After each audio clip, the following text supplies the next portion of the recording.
நாங்கள் உயர்த்துகிறோம் உயர்த்துகிறோம் உயர்த்துகிறோம். ஹல்லேலூயா ஹல்லேலூயா ஹல்லேலூயா. ராஜா, நீர் ஒவ்வொரு குடும்பத்திலும் தனித்தனியே ஒவ்வொருவர் வாழ்விலும் இன்றைக்கு அற்புதங்களை செய்யுங்க. ஆண்டவருடைய பிரசன்னம் எங்களை தொடர்ந்து மூடுவதாக. இந்த காலை நேரத்தில் நீர் எங்களோடு உம்முடைய வார்த்தைகளை தந்து உம்முடைய பிள்ளைகளை பலப்படுத்துங்க, ஆசீர்வதித்து உங்கள் நாமத்தை உயர்த்துங்க. இயேசுவின் நாமத்தில் வேண்டிக் கொள்கிறோம் எங்கள் ஜீவனுள்ள நல்ல பிதாவே, ஆமென் ஆமென். உட்காருங்கள். கர்த்தர் நல்லவர். ஆண்டவருடைய திருநாமம் மகிமைப்படட்டும். இந்த புதிய மாதம் ஜூலை மாதத்தின் வாழ்த்துக்களை இயேசுவின் நாமத்தில் உங்களுக்கு நான் கூறுகிறேன். உங்களையும் உங்கள் குடும்பங்களையும் கர்த்தர் ஆசீர்வதிப்பாராக. அவருடைய தயவு அவருடைய கிருபை உங்களை நிறைவாய் மூடிக்கொள்வதாக. ஆமென். ஒவ்வொரு மாதமும் ஆண்டவர் நம்மோடு கூட பேசி கொண்டிருக்கிறார். அவருடைய சத்திய வார்த்தைகள் நம்மை பலப்படுத்தி கொண்டிருக்கிறது. உபாகமத்தின் புஸ்தகத்திலே 31ஆம் அதிகாரம் அதனுடைய 3வது வசனத்தை நாம் வாசிக்கலாம். உபாகமம் 31:3 வசனம். உன் தேவனாகிய கர்த்தர் தாமே, ஆமென், அவர் உனக்கு முன்பாக கடந்து போவார். ஆமென் ஹல்லேலூயா. இதே ஆண்டவர் யாத்ராகமத்தின் புஸ்தகத்தில் 34ஆம் அதிகாரத்தில் அழகாய் ஒரு காரியத்தை மோசையோடு அவர் சொல்லியிருக்கிறத 33ஆம் அதிகாரம் அதனுடைய 14ஆம் வசனம் நீங்கள் வாசிப்பீங்கன்னா, என் சமூகம் உனக்கு முன்பாக செல்லும், நான் உனக்கு, அல்லேலூயா.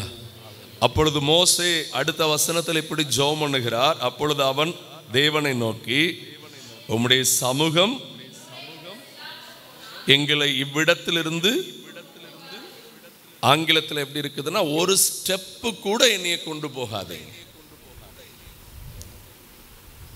தேவனுடைய மனுஷனாகிய மோசேயும் யோசுவாவும் தேவன் தங்களுக்கு முன்பாக நிற்க வேண்டிய அவசியத்தை நன்றாய் புரிந்தவர்கள்.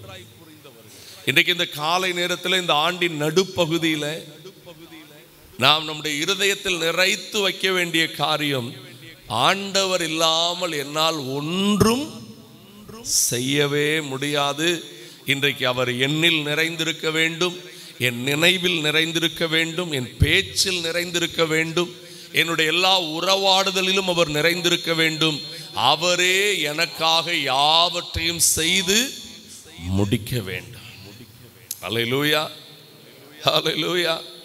நீங்கள் ஏசாயாவின் புஸ்தகத்தில் வாசிக்கும் போது ஒரு அழகான வாக்குத்தத்தத்தை தேவ ஜனத்துக்கு ஆண்டவர் சொல்லி இருக்கிறதை நாம் கவனிக்க முடியும் தானே. 52ஆம் அதிகாரத்தில் நீங்கள் கவனித்து பார்ப்பீர்கள் என்றால் அதனுடைய 12ஆம் வசனத்திலே, நீங்கள் தீ விரித்து புறப்படுகிறதில்லை, நீங்கள் ஓடி போகிறவர்களை போல என்ன பண்ணுவதில்லை.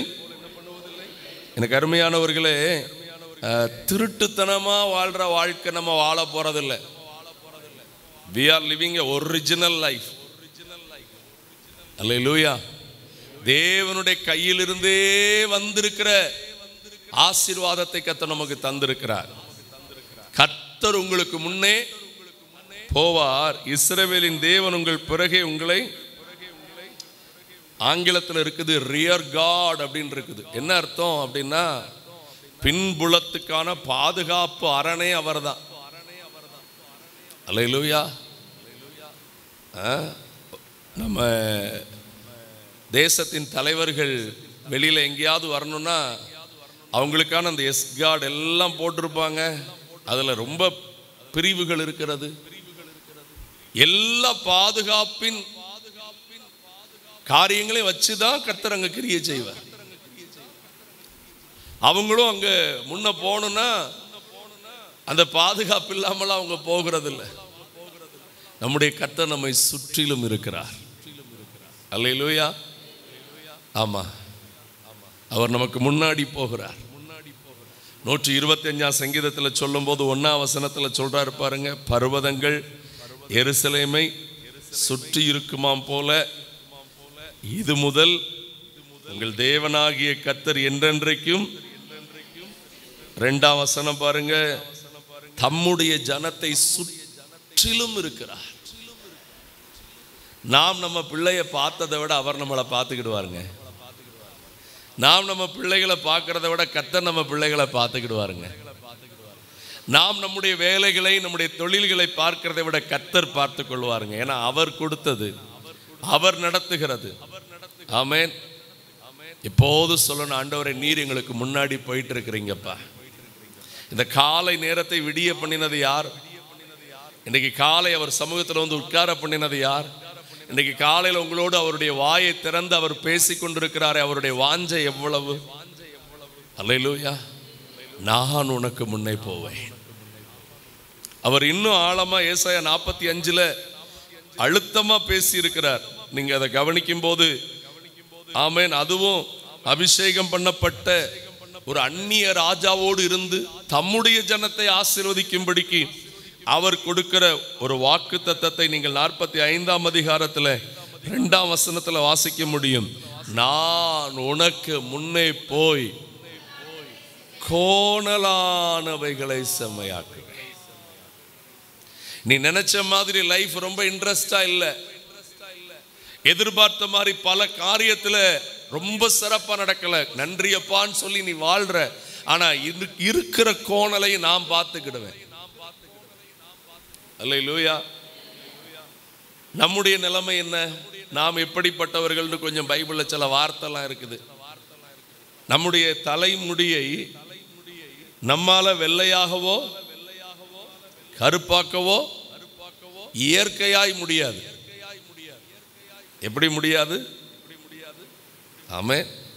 சிலர் தங்களுடைய வாழ்வுக்கு தேவை என்று சொல்லும் போது கொஞ்சம் வெள்ளை முடி தெரிஞ்ச உடனே அவர்கள் இப்போ இருக்கிற இந்த விஞ்ஞான உலகத்தில் கொடுக்கப்பட்டிருக்கிற சில வாய்ப்புகளை பயன்படுத்தி என்ன பண்ணியிருந்தாங்க, 15 நாளைக்கு ஒரு தடவை, 30 நாளைக்கு ஒரு தடவை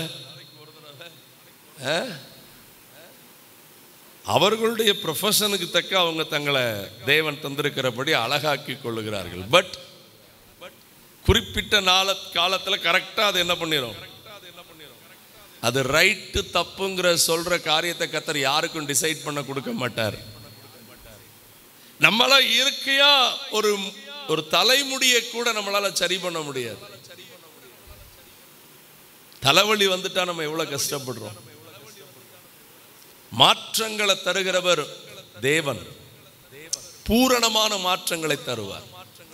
நமக்கு முன்பாக போவார். கோணலானவைகளை எல்லாம் அடுத்து அவர் ரொம்ப அழகா சொல்றார், உன்னை பெயர் சொல்லி அழைத்திருக்கிற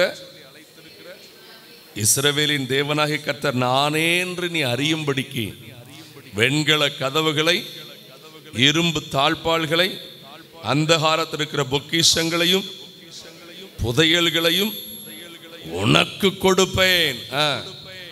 நான் என் தாசனாகி யாக்கோபி நிமித்தமும் இஸ்ரவேலி நிமித்தமும் நீ என்னை அறியாதிருந்தும் உனக்கு என் பெயரை நான் தரித்து வைத்திருக்கிறேன், என் பிள்ளைன்னு நான் சொல்லியிருக்கிறேன். அல்லேலூயா. என நான் உனக்கு முன்பாக போகிறவர், உன்னை சுற்றிலும் இருக்கிறவர், உனக்கு பின்பாக இருந்து உன்னை பாதுகாக்கிறவர். ஆமென். அல்லேலூயா. ஆமா, ஆபிரகாம் ஒருவனா இருக்கையில் அவனை அழைத்து அவனை ஆசீர்வதித்தாராம். நீங்கள் அந்த பகுதியில் பாருங்க, கொஞ்சம் திருப்பலாமா? ஆதியாகமத்தின் புஸ்தகத்தில் கொஞ்சம் எல்லா பக்கத்தையும் திருப்ப வைக்கிறது கொஞ்சம் வசனங்களை உங்களுக்கு கர்த்தர் தரணுங்கிறதுக்காகத்தான். இந்த வார்த்தைகள் எல்லாம் உங்களுக்கு ஆசீர்வாதமானவைகள். எனக்கு இன்றைக்கு காலையில் அந்த வார்த்தைகள் உள்ளத்தில் வரும்போது உண்மையிலே ஆச்சரியமா இருக்குது. பாருங்கள், 12ஆம் அதிகாரத்தில் 17ஆம்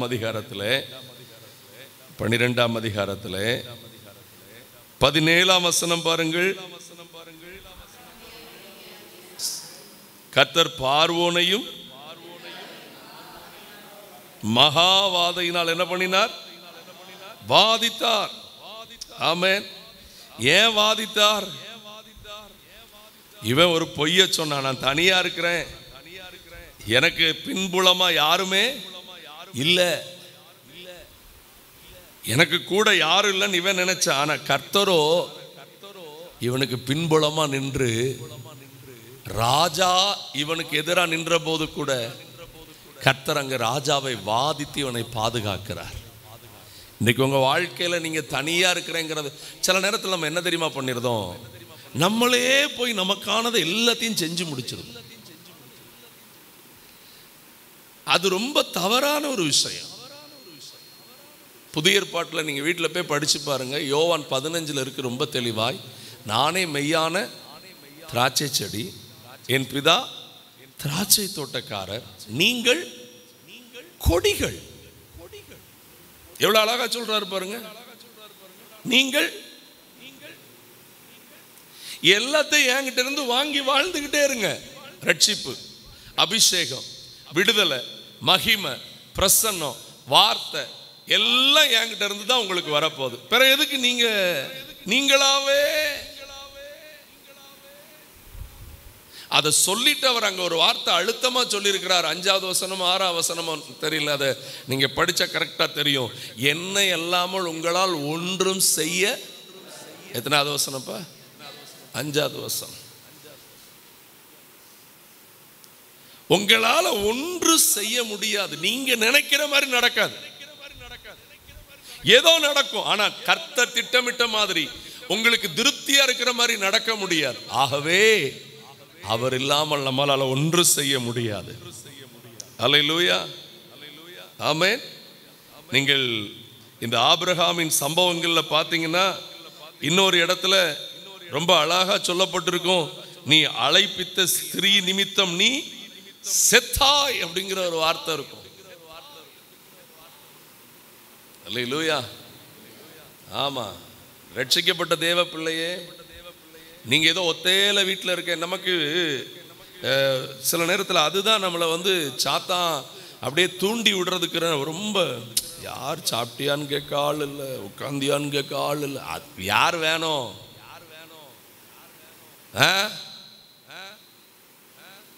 என் கூட ஒருத்தர் இருக்கிறாரு, நான் தனியா இல்லை.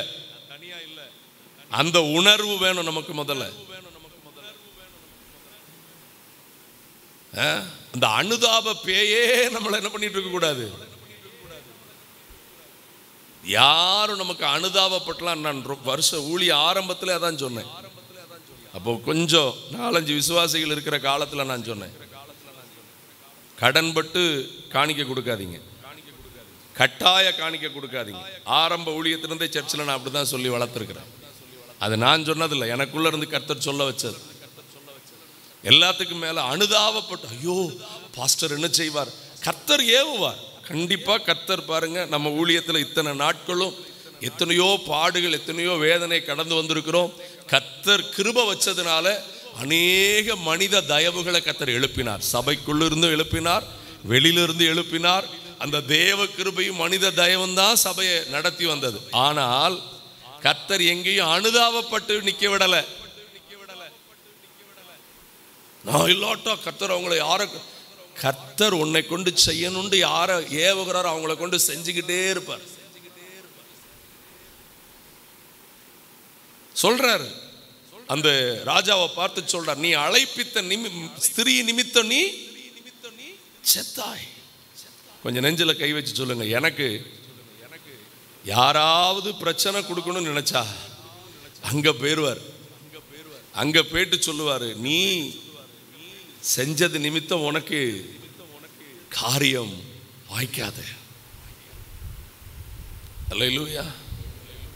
அங்க பேசின உடனே அவன் அப்படியே அதுல மனம் மாறிட்டான். அவனுக்கு தெரியல இவன் கூட கர்த்தர் இருக்கிறாருங்கிறது தெரியல. நீங்க சொல்லுங்க, கர்த்தர் எனக்கு கூடவே இருக்கிறார். ஆமென். சரி, இப்போ இன்னைக்கு காலை நேரத்தில் நாம் கவனிக்க வேண்டிய முக்கியமான வேத பகுதி உபாகமம் 30ஆம் அதிகாரம். உபாகமம் 30ஆம் அதிகாரம் 5வது வசனத்திலிருந்து அதனுடைய 9ஆம் வசனம் வரைக்கும் கொஞ்சம் வாசித்து வேகமாய் சில காரியத்தை தியானித்து நாம் முடிக்க இருக்கிறோம். பாருங்க, இவ்வளவு நேரம் சில அவசியமான முன்னுரைகளை கொடுத்து உங்க கூட அவர் இருக்கிறார். நீங்கள் கலங்காம தேவனை கையை பிடிச்சு நடங்க. 5ஆம் வசனம் ரொம்ப அழகான வசனம் பாருங்க. உபாகமம் 30:5, உன் பிதாக்கள் சுதந்தரித்த தேசத்தை நீ சுதந்தரிக்கும்படிக்கு உனக்கு உன் பிதாக்களை பார்க்கல உன்னை. ரொம்ப அற்புதமான வாக்குத்தத்தங்க. ஹல்லேலூயா. சொல்லுங்க, பிதாக்களை பார்க்கலாம். எங்க அப்பா நல்லா இருந்தாங்க தான், எங்க குடும்பங்கள் முடிஞ்ச அளவு நல்லா இருந்துச்சு தானே, அதை விட என்னை பெருக பண்ணுவார். ஹல்லேலூயா. அதை விட பெருக பண்ண வேண்டிய தேவையும் இன்னைக்கு இருக்கிறது. ஏன்னா இன்றைக்கு இருக்கிற காலகட்டத்தில் அப்போ இருந்த மாதிரி ஒரு சாதாரண காரியத்தை வச்சு வாழ்ந்துட்டு போயிட முடியாது. அதனால தான் நம்ம ஆதாரமா வாசிச்ச அந்த 31:3 அவர் சொல்றாரு, உன் தேவனாகிய கர்த்தர் தாமே உனக்கு முன்பாக கடந்து போவார், அவரே உனக்கு முன்னின்று அந்த தேசத்தாரை என்ன பண்ணுவார், நீ நல்லா வாழக்கூடாதுன்னு நினைக்கிற உன் எதிரிகளை அவரே பார்த்து கொள்ளுவார். ஆமென். நீ அவர்கள் தேசத்தை என்ன பண்ணுவாய், இதற்கு நான் என் ஊழியக்காரனை உனக்கு முன்பாக அனுப்புகிறேன். இந்த வாக்குத்தத்தத்தை முழுசா படிச்சு பார்த்தீங்கன்னா 2 காரியம் சொல்லியிருப்பார். ஒன்று, நானும் முன்னாடி நடக்கிறேன், நான் நியமித்த ஊழியக்காரனை உனக்கு முன்பாக வச்சிருக்கிறேன். 2 நாளைக்கு முன்னாடி நான் தேவையில்லாத ஸ்டேட்டஸ் எதுவுமே ஈஸியாக வைக்கிறது இல்லை, வசனத்தை வைக்கிறது உண்டு. ஒரு வீடியோ ஒன்று வச்சுருந்தேன், எத்தனை பேர் கவனிச்சிங்கன்னு தெரில. ஒரு அழகான பாஸ்டர் பேசின ஒரு வீடியோ. கடைசி காலத்தில் தங்கள் இச்சைக்கேற்ற போதகர்களை தெரிந்து கொள்ளுகிற கூட்டம் வருண்டு ஆண்டுடைய வசனம் சொல்லியிருக்குது. பாருங்க, 1 தீமோத்தேயுக்கு திருப்புங்க. காலையிலே வந்து உட்காந்துட்டு நீங்கள் பைபிள் திருப்புறதுல தான் நானும் தேவனும் சந்தோஷப்படுவோன்னு கர்த்தருக்குள்ள நான் ரொம்ப நம்புகிறேன். பாருங்க, 2 தீமோத்தேயு 4ஆம் அதிகாரம் 3ஆம் வசனத்தை பாருங்கள். ஏனென்றால் அவர்கள் ஆரோக்கியமான உபதேசத்தை செவித்தினம் உள்ளவர்களாகி தங்கள் சுய இச்சைகளுக்கேற்ற தங்களுக்கு திரளாக சேர்த்துக் கொள்வார்களா. அல்லேலூயா. நாமாக எனக்கு பிடிச்ச போதகர்னு ஒருத்தரை தேர்ந்தெடுக்க முடியாது. அதனாலதான் கர்த்தர் சொல்றாரு, என் ஊழியக்காரனாகி யோசுவா உனக்கு முன்னாடி போவான். அல்லேலூயா. நம்ம கண்ணு முன்னாடி பார்க்கிறோம், அநேகர் பாருங்க தங்களுக்கு பிடிச்ச ஊழியருக்கு பின்னாடி போகிறது இல்லைங்க. நீங்க கர்த்தரை முன்ன வச்சு போங்க, கர்த்தரே உங்களுக்குரிய ஊழியரை தருவார். ஆமென். அல்லேலூயா. அந்த ஊழியர் எப்படி இருக்கணும் தெரியுமா? தேவனுடைய இருதயத்தை அறிந்த ஊழியராக இருக்க வேண்டும்.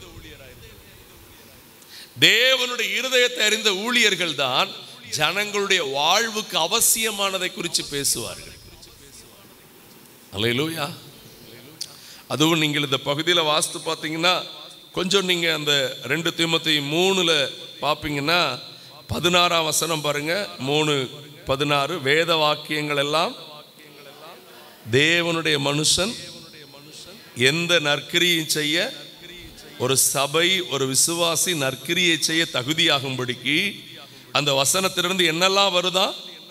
உபதேசம், அடுத்து கடிந்து கொள்ளுதல், அடுத்து இவ்வளவும் வசனத்திலிருந்து வருகிறது. ஆமென். நீங்க ஒரு பிரசங்கத்தை கேட்கும் போது இவ்வளவு விஷயம் பிரசங்கத்தில் இருக்கணும். அல்லேலூயா. ஆமென். நம்ம ஒரு அந்த 2 காரியத்தை மட்டும் ஆண்டவர் சொன்னாரு போதும், அப்படி இல்லை. நம்ம எல்லாவற்றையும் கவனித்து தேவ சமூகத்தில். அதனாலதான் சொல்றாரு அந்த உபாகமம் 31:3 தேசத்தின் எதிரிகளை நான் அழிப்பேன், அதற்கு நானும் உனக்கு முன்னாடி போவேன், என் ஊழியக்காரனாக யோசுவாவும் உனக்கு முன்பாக கடந்து போவான். இந்த விதத்துல தான் சொல்றாரு, உன் பிதாக்களை பார்க்கல நான் உன்னை என்ன பண்ணுவேன், ஆசீர்வதிப்பேன். இப்ப நீங்க அந்த உபாகமம் 30க்கு வந்துருங்க. அழகாய் கர்த்தர் இன்னும் ஒரு வார்த்தை வாக்குத்தத்தத்தை அங்கே கொடுக்கிறார். 9ஆம் வசனத்தை பாருங்க. அப்பொழுது உனக்கு நன்மை உண்டாகும்படி உன் கைகள் செய்யும் எல்லா வேலைகளிலும் உன் நிலத்தின் உனக்கு என்ன உண்டாக செய்வார், பிதாக்களை பார்க்கலும் பெருக பண்ணி உனக்கு பரிபூரண நன்மை உண்டாக செய்வார். 6ஆம் வசனத்திலிருந்து 8 வரைக்கும் வேகமா வாசிங்க. நான் 1-2 காரியங்களை சொல்லி முடிச்சிடுறோம். பாருங்க.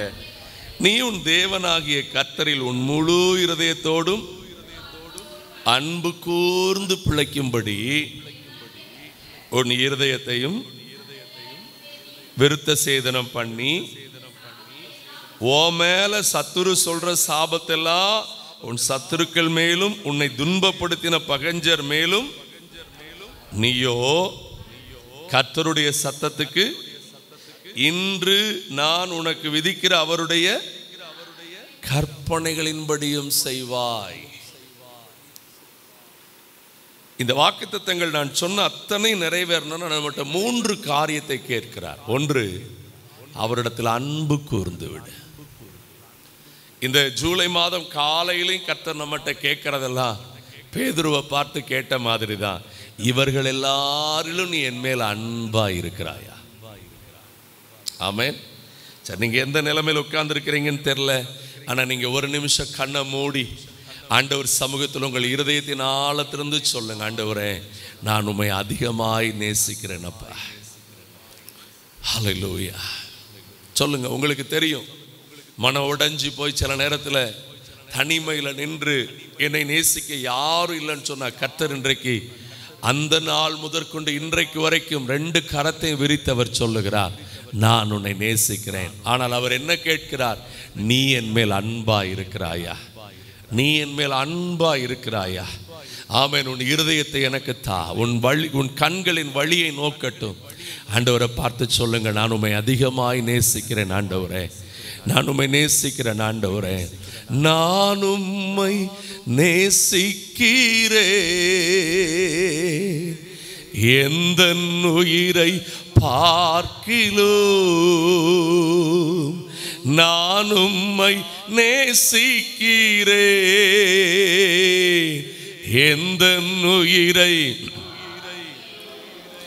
ஆராதிப்பேன் உம்மை நான் உண்மை மனதுட. அல்லேலூயா. இந்த பாடல் எவ்வளவு அழகா அந்த தேவ மனுஷர் சொல்றாருன்னா, என் உயிரை விட நான் உங்களை நேசிக்கிறேன் ஆண்டவரே. அல்லேலூயா. நீர் தந்த வாழ்வு, நீர் தந்த சரீரம், நீர் தந்த பெற்றோர், நீர் தந்த வாழ்க்கை துணை எல்லாமே யாரிடத்திலிருந்து வந்தது? ஆமென். எத்தனை பேர் இன்னைக்கு ஒரு நடுக்கத்தோடு, ஒரு தெய்வ பயத்தோடு சொல்லுவீங்க, ஆண்டவரே நான் உங்களை அதிகமா நேசிக்கிறேன் ஆண்டவரே. அல்லேலூயா. ஆண்டவர் நம்ம கிட்ட கோடி கொண்டு வந்து கொடுன்னு கேட்கல.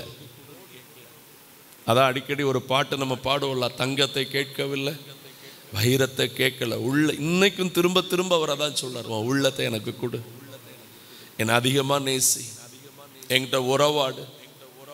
ஏதேன் தோட்டத்தில் அவ்வளோ பெரிய தோட்டத்தை பண்ணி வச்சுட்டு அண்ட சராசரத்தையும் படைத்த தேவன் உறவாடுவதற்காக வருவாராம் குளிர்ச்சியான நேரத்தில். நம்முடைய ஆண்டவருக்கு ரொம்ப தேவையானது நாம தான். நம்முடைய நேரம் உட்கார்ந்து வேதத்தை வாசிச்சு, உட்கார்ந்து பாடல்களை பாடி, அவரோடு பேசி. ஆமென். கல்யாண வீட்டுக்கு போறது, அங்க போறது, இங்க போறது, அதெல்லாம் ஒரு கடமை, அவ்வளவுதான். உங்களுடைய வாழ்க்கைக்கு இருக்கிற டியூட்டிஸ். போங்க, முடிங்க, ஓடி வந்துருங்க. ஆனா ஜெபமே என்னுடைய வாஞ்சை, தேவ பிரசன்னமே என்னுடைய அவர் தேடிக்கிட்டே இருப்பார். அதான் அடிக்கடி பரிசுத்தவான்கள் சொல்லுவாங்க, நம்ம தேவ சமூகத்தில் காலையிலே எழும்பி அவரை தேட ஆரம்பிக்கிற பழக்கம் உள்ளவங்களை ஆயிட்டோம்னா, நம்ம போறதுக்கு முன்னாடி அவர் அங்கே வந்துடுவாராம். என் பிள்ளை அங்கே வருவா. ஹல்லேலூயா. ஆமென். சில நல்ல தகப்பன்மார், சில நல்ல தாய்மார் தன் பிள்ளைக்காக, தன் குடும்பத்துக்காக என்னவெல்லாம் செய்வாங்க தெரியுமா? எனக்கு அருமையானவர்கள், இந்த கடைசி காலத்தில் அன்பு தனிந்து போகிறத நல்லாவே நம்மளால பார்க்க முடியுது. ஆனா ஆண்டவர் நன்றாய் புரிந்து கொள்ள. அதனால 1 யோவான் அந்த புஸ்தகம் 5ஆம் அதிகாரமே அன்பை குறிச்சே பேசி வச்சிருப்பார். கொஞ்சம் முடிஞ்சவங்க நெஞ்சில கை வச்சு சொல்லுங்க, என்ன ஆண்டவர் அன்பாகவே இருக்கிறார். அவர் என்கிட்ட கேட்கறது என்னதான்? அன்பு. நல்ல தகப்பன்மார், நல்ல தாய்மார் தன் பிள்ளைகளுடைய நல்வாழ்வை பார்த்து, நான் அடிக்கடி சொல்லுவேன், சபையில் ஒரு திருமண காரியத்தில் நிற்கும் போது அந்த காரியத்தை கர்த்தர் எங்களுக்கு சொல்லி தந்தார். பெற்றோரும் சபை ஊழியரும் நலம் விரும்பிகளும் பிள்ளைகளுடைய வேலிகள். வேலி போய் அந்த பயிரை என்ன பண்ணிடக்கூடாது? சாப்பிடக்கூடாது. அநேக நேரத்தில் வேலி போய் என்ன பண்ணிருது? பயிருக்குள்ள டிஸ்டர்ப் பண்ணிருது. அதான் தப்பு. அந்த பிள்ளைகள் அன்பா இருக்கிறாங்களா, பேர குழந்தைகள் வளர்றாங்களா, அதை பார்த்து ஜெபித்து ரசித்து உறவாடுதல் தான் பெருசு. அந்த ஐக்கியம், அந்த ஒரு ஜென்யூன்னஸ், ஆண்டவர் விரும்புகிற அந்த ஆழமான அன்புக்குள்ள இன்னைக்கு நம்ம போகணுங்க. அவரிடத்திலும் முழு இருதயத்தோடு நம்ம அன்பு பாராட்ட வேண்டும். நம்முடைய உறவாடுகிற ஜனங்களோடு நம்முடைய அன்பை நம்ம காட்டணும். நீங்க எங்க பைபிள்ல வாஸ்து பார்த்தாலும் ஆண்டவர் இந்த அன்பை குறித்து பல காரியத்தை ஆண்டவர் பேசிக்கிட்டே இருப்பார். அல்லேலூயா. அதை சொல்லும் போது ஆண்டவர் சொல்றார், அன்பில்லாதவன் தேவனை அறியான். இல்ல நான் அன்பாதான் இருக்கிறேன், இல்ல அதை கொஞ்சம் செக் பண்ணி பாருங்க. எப்படி தெரியுமா? அன்புங்கிறது மற்றவங்களுக்கு கொடுக்கிறது, புடுங்குகிறது இல்ல, வாங்குகிறது இல்ல. யோவான் 3:16 பாருங்க. யோவான் 3:16 பாருங்க. அதுதான் அன்பின் அர்த்தமுள்ள வார்த்தை. யோவான் 3:16 தான் பைபிளுடைய மெயின் வசனமே. எவனோ அவன் கெட்டு போகாமல் அவரை தந்தருளி அன்பு கூர்ந்தார்.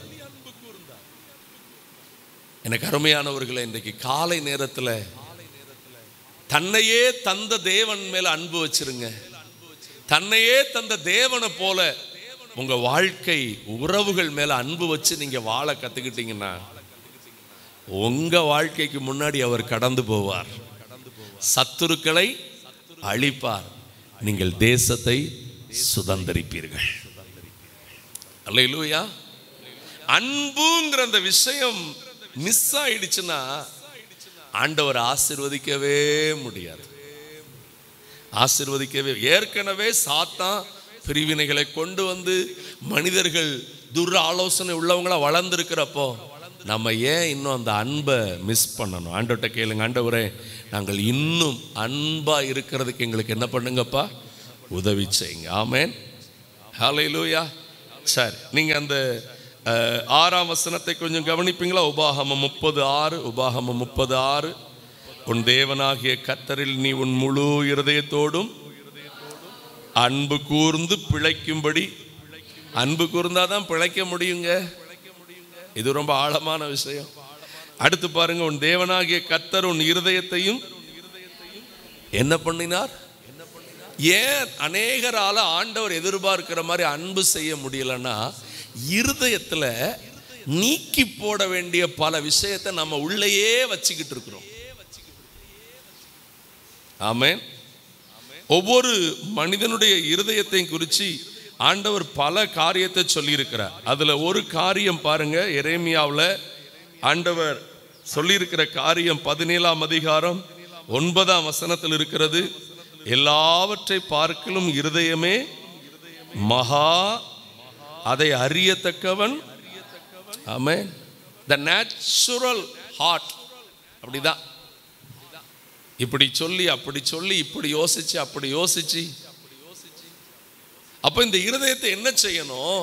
இந்த திருக்குள்ள இருதயத்தை நான் உங்க கையில கொடுக்கிறேன்ப்பா. எல்லா காவலோடும் உன் இருதயத்தை காத்துக்கொள், அதிலிருந்து ஜீவ ஊற்று புறப்படும். அல்லேலூயா. மனுஷனுடைய இருதயத்துக்குள் இருந்து பொல்லாத சிந்தனைகள், விபச்சாரங்கள், அசுத்தங்கள், காமவிகாரங்கள், பொருளாசைகள், அவைகள் புறப்பட்டு வரும் என்று சொல்றார் இயேசு கிறிஸ்து. அதுதான் திருக்குள்ள இருதயம். இந்த இருதயத்தை ஆண்டவர்கிட்ட கொடுத்துட்டு, எனக்கு சுத்த இருதயத்தை தாங்கப்பா. எனக்கு என்ன இருதயத்தை தாங்க? நான் உங்களுக்கு ஒன்னே ஒன்று சொல்றேன், இன்றைக்கு காலை நேரத்தில் இந்த புதிய மாதத்தில் நம்ம வாழ்நாள் முழுசும் நம்மளை சுத்திகரிச்சுக்கிட்டே இருந்தாலும் நம்ம முதல்ல ஜெயிக்க வேண்டியது, மாற்ற வேண்டியது நம்ம இருதயத்தை. அதை முடிக்கிறதுக்கே ஆயுள் போதும். அதனால தயவு செய்து திரும்ப திரும்ப உங்களை விருத்த சேதனம் பண்ற விஷயங்களில் அதிக கவனமாயிருங்கள். இதை நீங்க செய்யும் போதே ஆண்டவர் உங்களை ஆசீர்வதிக்க ஆரம்பித்து விடுவார். இருதயத்தை ரெடி பண்றான் என் பிள்ளை, இருதயத்தை மாற்றிக்கொள்கிறான் என் பிள்ளை. நினிவே பட்டணத்தார் பாவம் செய்ததினால் அழிப்பேன் என்று சொன்ன போது அவர்கள் தங்கள் இருதயத்தை மாற்றி தங்கள் வாழ்க்கையை மாற்றினதுனால கர்த்தர் தாம் செய்ய நினைத்ததற்கு என்ன பண்ணினாரா? மனஸ்தாபப்பட்டார். நம்ம வாழ்க்கையின் மேல கர்த்தர் வர்ற கோபத்தெல்லாம் மாத்தணும்னா இருதயத்தை கொடுத்துருங்க. ஆண்டவரே இந்த கொடுத்துட்டேன்ப்பா, இனி இந்த இருதயத்தை நானா என் கையில வச்சு மாத்த போறதில்லை, நீர் என்ன விரும்புகிறோ மாற்றும். அப்பொழுது கர்த்தர் சொல்லுவார், நான் உனக்கு முன்னாடி போவேன், சத்துருக்களை அழிப்பேன், நீ தேசத்தை சுதந்தரிப்பாய். மூன்றாவது, நீங்கள் அந்த உபாகமம் 30ஆம் அதிகாரத்தில் 8ஆம் வசனத்தை பார்க்கும்போது, நீயோ மனம் திரும்பி கர்த்தருடைய சத்தத்துக்கு நீ அன்பு கூறுகிறது மாத்திரமல்ல, நீ விருத்த சேதனம் பண்ணுகிறது மாத்திரமல்ல, என் கற்பனைகளின்படி எல்லாம் செய்ய நீ செவி கொடுத்து விடு. ஆண்டவரே, நான் உமக்கு அடிமையப்பா, நீர் என்ன சொல்லுகிறத செய்கிறேன்ப்பா. ஆமென். என் கரம் பிடிச்சு என்னை நடத்துங்கப்பா. அதான் நேற்று ஆராதனையில் நான் உங்களுக்கு சொல்லித்தர ஆண்டவர் வச்சார்ல, நான் கண்டபடியெல்லாம் ஓடிவிட என்னை விட்டுறாதீங்கப்பா, என் இஷ்டப்படி என் இருதய விருப்பப்படி என்னை விட்டுறாதீங்க. ஆண்டவரே, உங்க திட்டப்படி என்னை நடத்திருங்கப்பா. அல்லேலூயா. சத்தமா சொல்லுங்க ஆமென். நான் திரும்ப ஒரே ஒரு காரியத்தை ஞாபகப்படுத்தி முடிக்கிறேன். அடிக்கடி நான் சொல்ற செய்தி தான். 99 வயசுல வந்து ஒரு மனிதன், அவன் பெயர் தானே ஆபிரகாம், உத்தமனாயிரு என்று கடிந்து கொண்டாரே. இன்னைக்கு நம்மகிட்ட அந்த வயசுல கேட்பாரே, இன்னும் உத்தமமாக சொல்லுவாரே. 114வது வயசுல வந்து சொல்றாரு, நீ இப்பொழுது கர்த்தருக்கு பயப்படுகிறவன்னு சொல்றாரு. இன்னைக்கு நம்ம வயசு என்ன? தயவு செய்து இன்னும் அவருக்கு முன்னாடி நம்மை தாழ்த்துவோம். நான் உண்மையா சொல்றேன், அப்படி நீங்க செய்யும் போது அந்த 30ஆம் அதிகாரம் 9ஆம் வசனம் உங்க வாழ்க்கையில் அப்படியே இந்த மாதத்தில் நடக்கிறத பார்க்க ஆரம்பிப்பீங்க. உன் கை செய்யும் எல்லா வேலையிலும் உன் கற்பத்தின் உன் மிருக உன் நிலத்தின் உனக்கு என்ன உண்டாக செய்வார்? பரிபூரணம் உண்டாக செய்வார். கண்களை மூடுவோம். ஆண்டவருடைய சமூகத்தில் கர்த்தர் தாமே உங்களுக்கு முன்பாக சென்று, ஆமென், உங்கள் சத்துருக்களை அழித்து தேசத்தை நீங்கள் சுதந்தரிக்கும்படிக்கு அவர் உதவி செய்வார். ஹல்லேலூயா. நல்ல கரங்களை தட்டி இந்த காலை நேரத்தில் ஆண்டவருக்கு நன்றி சொல்லுவீங்களா? Thank you Lord.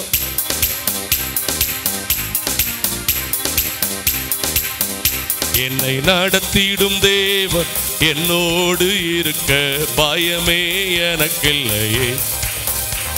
நான் நம்பிடும் தேவன் துருகமாயிருப்பதால் கலக்கமே எனக்கில்லையே. என்னை நடத்திடும் தேவன் என்னோடு இருக்க பயமே எனக்கில்லையே. நான் நம்பிடும் தேவன் துருகமாயிருப்பதால் கலக்கமே எனக்கில்லையே. ஓஹோ, பயம் இல்லை, பயம் இல்லை, பயம் இல்லையே, நம் சார்பில் கர்த்தருண்டு. பயம் இல்லை, பயம் இல்லை, நமக்காக யுத்தம் செய்வார். என்னை நடத்திடும் தேவன் என்னோடு நான் நம்பிடும்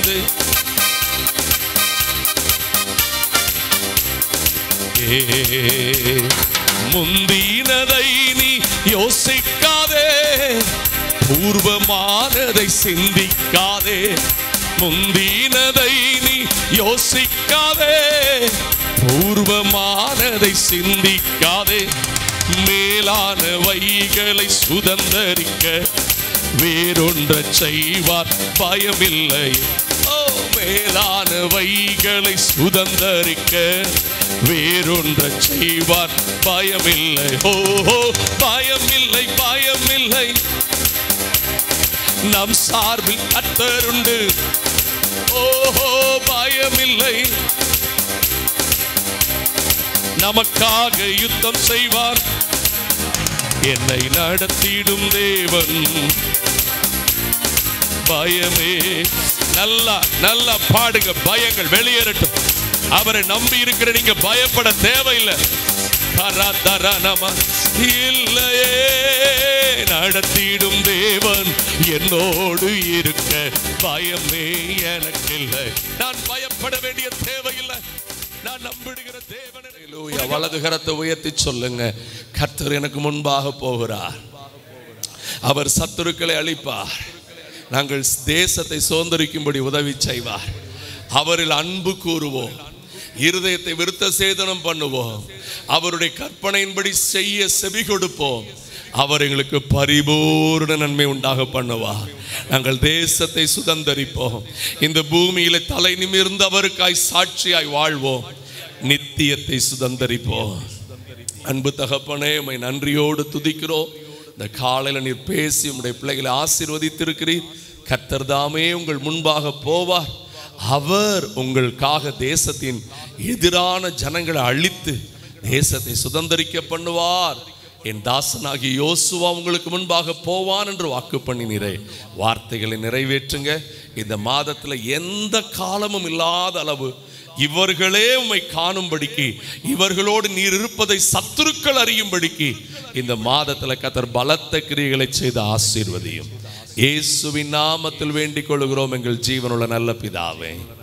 சேர்ந்து சொல்லுங்கள், என் ஆத்துமாவே என் முழு உள்ளமே பரிசுத்த நாமத்தை ஸ்தோத்திரி. என் ஆத்துமாவே கர்த்தரை ஸ்தோத்திரி. கர்த்தர் செய்த சகல உபகாரங்களை மறவாதே.